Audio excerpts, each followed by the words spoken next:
इस कहानी की शुरुआत होती है सन 2002 से, जहाँ पर हमें एक एसयूवी के अंदर एक लड़की को उठते हुए दिखाया जाता है जिसका नाम न्यूमी है। उसके साथ उसका हस्बैंड मैथ्यू भी है। न्यूमी देखती है कि उसकी गाड़ी के चारों तरफ बर्फ जमी हुई है। वो बर्फ हटाने की, दरवाजा खोलने की कोशिश करती है, लेकिन इसका कुछ भी फायदा नहीं होता। और अब मैथ्यू भी उठ चुका है। वो कार को स्टार्ट करने की कोशिश करता है, लेकिन कार स्टार्ट नहीं होती। ना ही इनकी फोन में सिग्नल है कि ये किसी को यहाँ पर मदद के लिए बुला सके, और ना ही अब दरवाजे खुल रहे हैं क्योंकि इनकी कार बर्फ के नीचे दफन हो चुकी है। दरअसल एक रात पहले ये इस रास्ते से अपने होटल की तरफ जा रहे थे, तभी बर्फीला तूफान शुरू हो गया, जिसकी वजह से मैथ्यू ने अपनी गाड़ी को साइड में लगा दिया। इन दोनों से गलती ये हो जाती है कि ये दोनों के दोनों सो जाते हैं, और अब जब ये उठे तो उनकी गाड़ी बर्फ के नीचे दफन है। इन्हें ये भी नहीं पता कि बाहर तूफान थम गया या अभी भी तूफान चल रहा है। साथ ही न्यूमी जो कि 8 महीने से प्रेग्नेंट है, उसकी हालत और भी ज्यादा खराब हो रही होती है क्योंकि धीरे धीरे टेम्परेचर डाउन हो रहा है। पर इन्हें पूरा यकीन है कि जल्दी रोड से कोई गुजरेगा जो इनकी गाड़ी को देख लेगा, जिससे इनकी जान बच जाएगी। पर इन्हें नहीं पता कि बाहर कोई रोड नहीं बचा।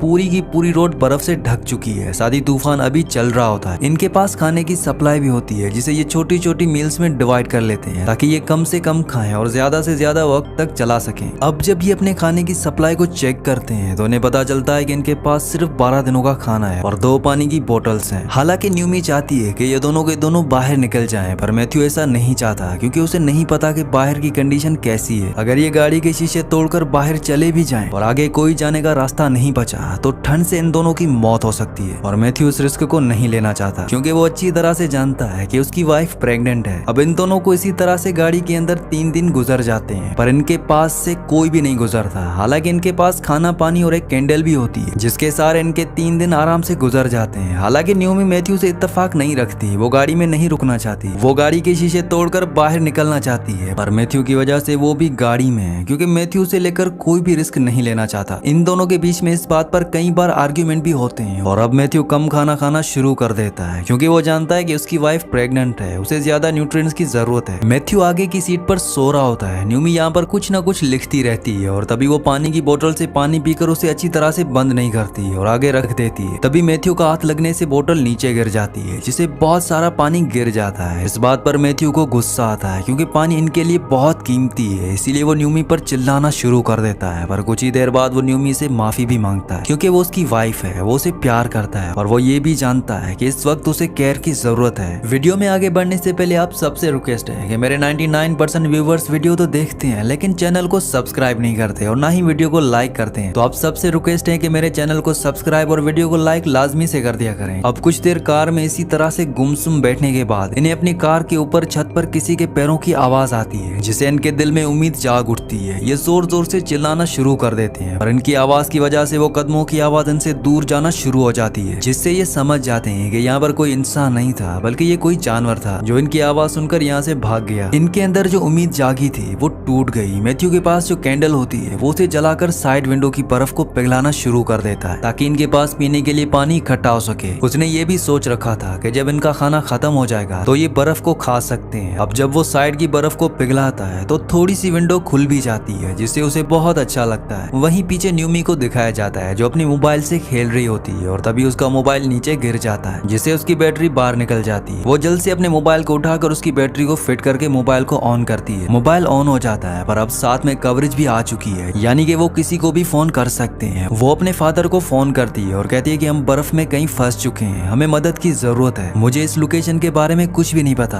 और तभी उसका मोबाइल ऑफ हो जाता है क्योंकि उसकी बैटरी पूरी तरह से डिस्चार्ज हो चुकी है। मैथ्यू को बहुत गुस्सा आता है। वो कहता है कि तुमने मुझे फोन क्यों नहीं दिया, मैं उन्हें लोकेशन बता सकता था। पर अब इन सब बातों का कोई फायदा नहीं है क्योंकि बैटरी अब पूरी तरह से ऑफ हो चुकी है। अब 2 दिन और भी गुजर जाते हैं। न्यूमी मैथ्यू से कहती है कि तुम कुछ खाना खा लो, पर मैथ्यू कम से कम खाता है ताकि न्यूमी को ज्यादा से ज्यादा खाना मिल सके। न्यूमी कहती है कि हमें गाड़ी के शीशे को तोड़कर बाहर निकल जाना चाहिए, पर मैथ्यू कहता है कि ऐसा करना ठीक नहीं होगा। हो सकता है कि तूफान चल रहा हो, वहाँ पर बहुत ज्यादा ठंड हो, और इस हालत में तुम बाहर 2 कदम भी नहीं चल पाओगी। न्यूमी को मैथ्यू की बात माननी पड़ती है, और अब कुछ दिन और भी बीत जाते हैं। इन्हें इस गाड़ी में आज पूरे 11 दिन बीत चुके हैं। न्यूमी की उम्मीद पूरी तरह से टूट चुकी है। वो मैथ्यू से कहती है कि मैं अपनी आखिरी चिट्ठी लिखना चाहती हूँ ताकि मैं अपने लोगों को आखिरी अलविदा कह सकूं। इस बात से मैथ्यू को गुस्सा आता है। वो कहता है कि हम निकलेंगे, और तभी इन्हें गाड़ी की आवाज सुनाई देती है। दरअसल बाहर बर्फ हटाने वाली गाड़ी आ चुकी होती है। ये दोनों बहुत आवाज लगाते हैं लेकिन इसका कोई फायदा नहीं होता। गाड़ी में बैठा ड्राइवर इनकी आवाज नहीं सुन पाता और जल्दी यहाँ से निकल जाता है। इससे मैथ्यू का हौसला पूरी पूरी तरह से टूट जाता है। उसकी आंखों में आंसू आ जाते हैं, पर न्यूमी उसे संभालती है। अब कुछ दिन और भी गुजर जाते हैं। आज इन्हें पूरे 15 दिन हो चुके हैं। इनका खाना भी खत्म हो चुका है। इनके पास पीने के लिए पानी भी नहीं है। मैथ्यू ने गाड़ी की विंडो को जो थोड़ा सा खोला था, वो वहाँ से बर्फ को पिघलाकर पानी बना लेता है। रात को दिखाया जाता है जहाँ पर नाओमी की हालत बहुत ज्यादा खराब हो जाती है। उसके पेट में दर्द होना शुरू हो जाता है, जिसे वो अपना कंट्रोल खो देती है और गाड़ी की सीट बेल्ट निकालकर वो शीशे को तोड़ने की कोशिश करती है। पर तभी मैथ्यू उठ जाता है और कहता है कि तुम्हें शांत रहना होगा। असल में अब उसकी डिलीवरी होने वाली है और इन दोनों को नहीं पता कि डिलीवरी कैसे की जाती है। मैथ्यू नाओमी का हौसला बढ़ाता है और कहता है कि तुम्हें हिम्मत से काम लेना होगा, अपने आप को शांत रखना होगा, हम इस बच्चे को कुछ नहीं होने देंगे। और उसके बाद नाओमी अपने हस्बैंड की मदद से एक बच्चे को उस गाड़ी में जन्म देती है, जो कि एक बेबी गर्ल है। इस बच्ची का नाम ये ओलिविया रखते हैं, क्योंकि ओलिविया में लिव आता है और मैथ्यू को पूरा यकीन है कि सब के सब जिंदा जरूर बचेंगे। नाओमी ने गाड़ी के हेडरेस्ट से साइड के शीशे को तोड़ दिया होता है, जिससे अब गाड़ी के अंदर बहुत ज्यादा ठंड बढ़ चुकी है। इन्हें आज इस गाड़ी में पूरे 20 दिन हो चुके हैं। इनका खाना पूरी तरह से खत्म हो चुका है। ये अब बर्फ ही खाते हैं। साथ ही यहाँ पर ठंड बढ़ने की वजह से मैथ्यू अपने जैकेट को उठाकर अपनी बेटी को कवर कर देता है, ताकि उसे ठंड ना लगे। लेकिन अब मैथ्यू की बॉडी गर्म होना शुरू हो जाती है। दरअसल उसे फीवर हो गया है और वो उसी फीवर के साथ सो जाता है। अगली सुबह जब नाओमी उठती है तो वो देखती है कि मैथ्यू अभी तक सो रहा है। वो मैथ्यू को उठाने की कोशिश करती है, पर वो नहीं उठता, क्योंकि मैथ्यू की अब मौत हो चुकी है। नाओमी मैथ्यू की मौत से पूरी तरह से टूट जाती है। वो दर्द से करा रही होती है। उसे नहीं पता कि अब उसे क्या करना चाहिए। उसके पास उसकी बेटी है, जिसके लिए उसे जिंदा रहना होगा, पर उसे जीने के लिए खाने की जरूरत है, जो पूरी तरह से खत्म हो चुका है। वो अपनी डायरी तक खा चुकी है। उसे आज इस गाड़ी में पूरे 24 दिन बीत चुके हैं। उसके पास उसके हस्बैंड की बॉडी भी होती है, जिसके कपड़े उसने उतार लिए हैं, ताकि इन्हें उन कपड़ों से गर्मी मिल सके। अब वो 24वें दिन जब पूरी तरह से बेहाल गाड़ी में लेटी हुई होती है, तभी हमें बाहर दिखाया जाता है, जहाँ पर सूरज निकलता है। सूरज निकलने की वजह से बर्फ पिघलने लगती है और नाओमी जो गाड़ी के अंदर पूरी तरह से हताश है, उसके चेहरे पर पानी की एक बूंद टपकती है। वो समझ जाती है कि बाहर बर्फ पिघलना शुरू हो गई है, इसीलिए वो टाइम वेस्ट नहीं करती और जल्दी से बर्फ हटाती है और अपनी बेटी को लेकर वहाँ से बाहर आ जाती है। वो अपने हस्बैंड को आखिरी अलविदा कह चुकी है, पर शायद उसका इम्तिहान अभी खत्म नहीं हुआ। गाड़ी से बाहर आने के बाद कुछ ही देर में तूफान शुरू हो जाता है। उसके पास दो ऑप्शन है, या तो वो गाड़ी के अंदर वापस चली जाए या फिर यहाँ से आगे बढ़ जाए। उसे पता है कि गाड़ी के अंदर मौत के अलावा कुछ भी नहीं है, इसीलिए वो अपनी बेटी को लेकर यहाँ से आगे बढ़ना शुरू कर देती है। हालांकि उसके अंदर चलने की ताकत भी नहीं होती, पर वो अपनी बेटी को बचाना चाहती है और एक माँ की ताकत से वो लगातार आगे बढ़ती चली जाती है। पर पूरा दिन चलने के बाद भी उसे बर्फ के अलावा कुछ भी नहीं दिखता। उसे कुछ नहीं पता कि उसे किस तरफ जाना चाहिए। तभी वो आसमान में एक प्लेन देखती है और जिस डायरेक्शन की तरफ प्लेन जा रहा होता है, वो उसी डायरेक्शन की तरफ चल देती है, जो रास्ता और भी मुश्किल होता है। पर यहाँ पर उसने सही फैसला लिया होता है। दरअसल ये एक शॉर्टकट था। वो देखती है कि उसके सामने एक होटल है। इसके बाद वो होटल पहुंच जाती है। नाओमी को और उसकी बेटी ओलिविया को हॉस्पिटल ले जाया जाता है, जहाँ पर उन्हें डिहाइड्रेशन, हाइपोथर्मिया और अलग अलग तरह की बहुत सारी वीकनेस होती है, जिनका ट्रीटमेंट किया जाता है और उस तरह से इनकी जान बच जाती है। एक्सपर्ट्स का मानना होता है कि नाओमी और उसकी बेटी की जो जिंदगी बची है, वो इग्लू इफेक्ट की वजह से बची है। मतलब कि जमीन के अंदर जब उनकी गाड़ी थी तो वहाँ पर हीट थी, इस वजह से उनकी जिंदगी बच गई। मतलब कि मैथ्यू का गाड़ी में रुकने का फैसला सही था। नाओमी ने 24 दिनों में गाड़ी के अंदर जो जो फील किया था, उसने उसके ऊपर एक किताब लिखी, जो उसने अपने हस्बैंड मैथ्यू को डेडिकेट की। और सन 2020 की सेंटीग्रेड मूवी इसी किताब पर बेस्ड है। मतलब कि ये नाओमी और मैथ्यू और उसकी बेटी ओलिविया की जिंदगी की एक सच्ची कहानी है। इसी के साथ इस मूवी का, इस कहानी का एंड हो जाता है। अगली कहानी आप किस मूवी पर सुनना चाहते हैं, मुझे नीचे कमेंट्स में जरूर बताना। और अगर ये वीडियो आपको पसंद आई हो तो इस वीडियो को लाइक लाजमी से कर देना और चैनल को भी सब्सक्राइब कर देना।